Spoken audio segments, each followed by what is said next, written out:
میرا کافی عرصے سے ارادہ تھا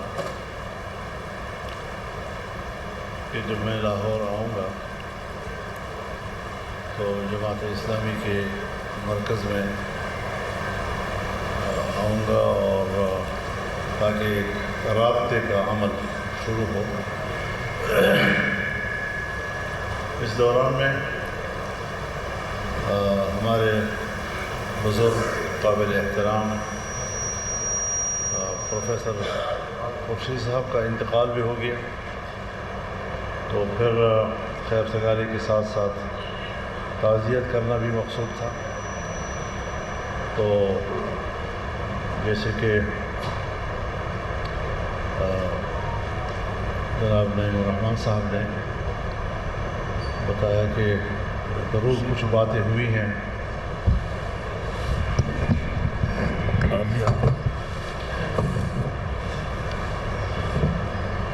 جو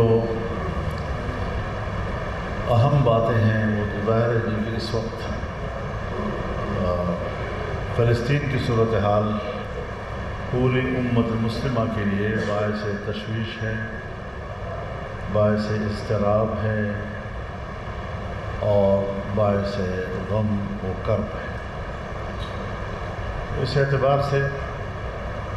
27 اپریل کو یہاں لاہور مینار پاکستان پر ایک بہت بڑا جلسہ بھی ہوگا، مظاہرہ بھی ہوگا، اور اس میں پنجاب کے عوام کو دعوت دی گئی ہے۔ انشاءاللہ بہت اچھا رسپانس ہوگا پبلک کا، اس میں بھی انشاءاللہ ہم سب شریک ہوں گے، مذہبی جماعتیں اس میں شریک ہوں گی، اور پھر مزید آگے ہم دوسرے پروگراموں کا بھی اعلان کریں گے، اور ملک بھر میں ہم ایک بیداری کی مہم چلائیں گے تاکہ ملک کے اندر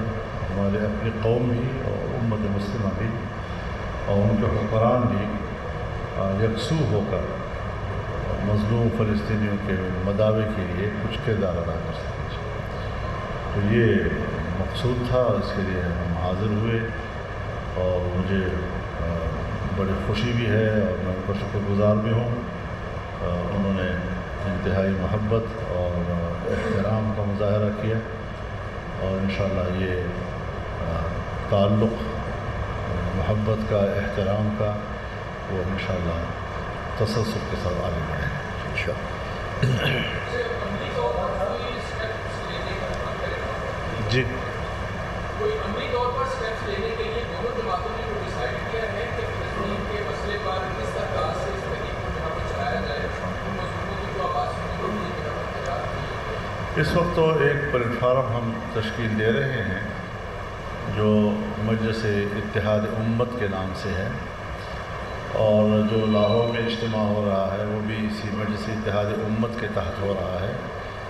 جس میں تمام پارٹیاں جو ہیں اور تنظیمیں اس میں شریک ہو رہے ہیں۔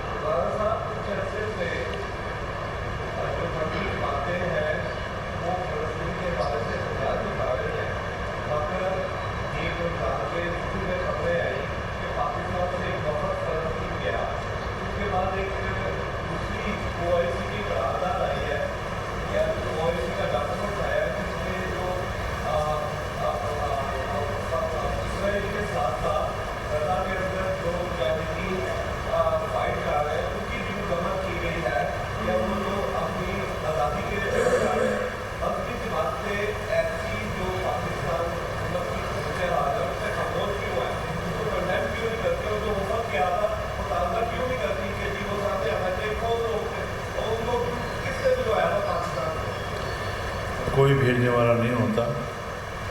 اسرائیل کی طرف جانے کی چوری کے راستے کافی ہیں، یورپ سے لوگ آتے ہیں، اردن میں اتر جاتے ہیں، وہاں سے ان کے پاس جانے کا راستہ ہوتا ہے، اس کے لیے پاسپورٹ کی ضرورت بھی نہیں ہوتی، انہوں نے میرا خیال ریلیف دے رکھا ہے، جو بھی وجہ ہے، لیکن وہ کوئی پاکستان کے نمائندے نہیں ہیں، نہ حکومت کے نمائندے، نہ عوام کے نمائندے، نہ مسلمانوں کے نمائندے، اپنے سیر سپاٹے کے لیے جا کر سستی شہرت حاصل کرنے کے لیے اس قسم کی چیزیں لے آتے ہیں۔ تو بہرحال دنیا میں ہر قسم کے لوگ رہتے ہیں، اسرائیل کے حامی بھی، ایک چھوٹی موٹی لابی تو ہر جگہ موجود ہوتی ہے، لیکن اس کی کوئی حیثیت نہیں، وہ کسی کی نمائندے نہیں۔ میں کہتا ہوں اپنے گھر کی بھی نمائندے شاید نہ ہوں۔ باقی رہی آپ کی بات کہ OIC نے،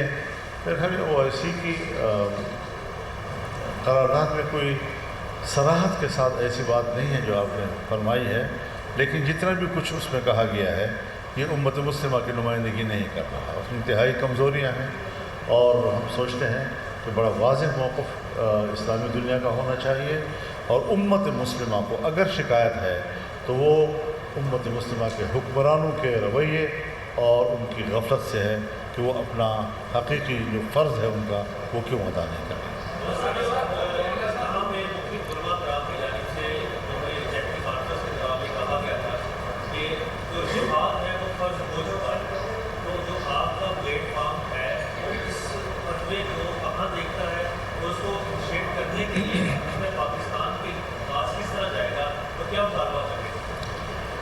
دیکھیے، جہاں تک لفظ جہاد کا تعلق ہے، یہ انتہائی مقدس لفظ ہے اور اس کی اپنی ایک حرمت ہے۔ یہ قرآن کی بھی اصطلاح ہے، یہ احادیث کی بھی اصطلاح ہے، یہ فقہا کی بھی اصطلاح ہے، لیکن جہاد کا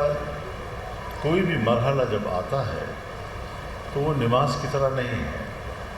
کہ نہ اس کا وقت تبدیل ہو سکتا ہے نہ اس کا طریقہ تبدیل ہو سکتا ہے۔ وہ تدبیر کے تابع ہوتا ہے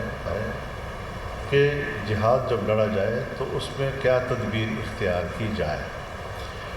آج جب مسلم دنیا جغرافیائی طور پر منقسم ہے اور 57 اسلامی ممالک اس وقت موجود ہیں، تو پھر ظاہر ہے کہ فلسطین کے اندر کے مسلمانوں کی پوزیشن اور ہوگی، اس کے ساتھ جو اس کی سرحدات ملتی ہیں، پھر ان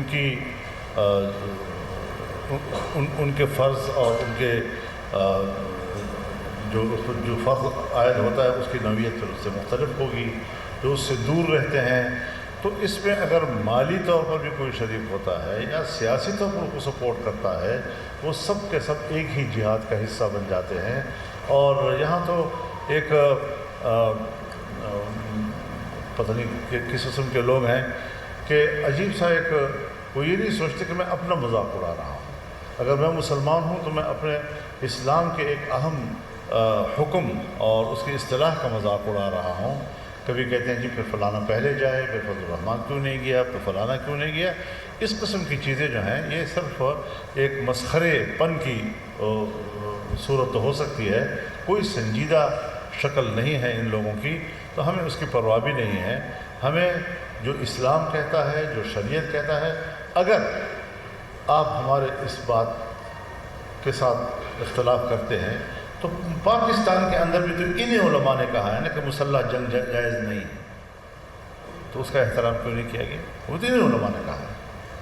جہاں پر ضرورت ہے، جہاں پر اس کی اسلحے کی ضرورت ہے، جہاں پر تحریک کی ضرورت ہے، جہاں پر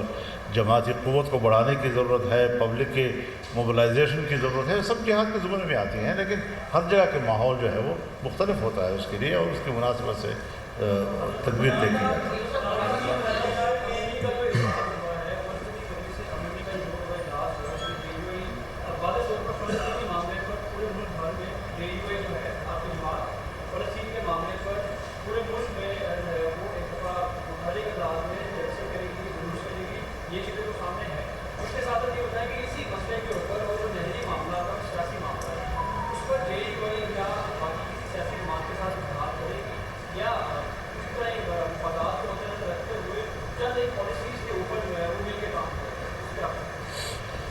دیکھیے، جمعیت علماء اسلام کا جو منشور ہے وہ بڑا واضح ہے،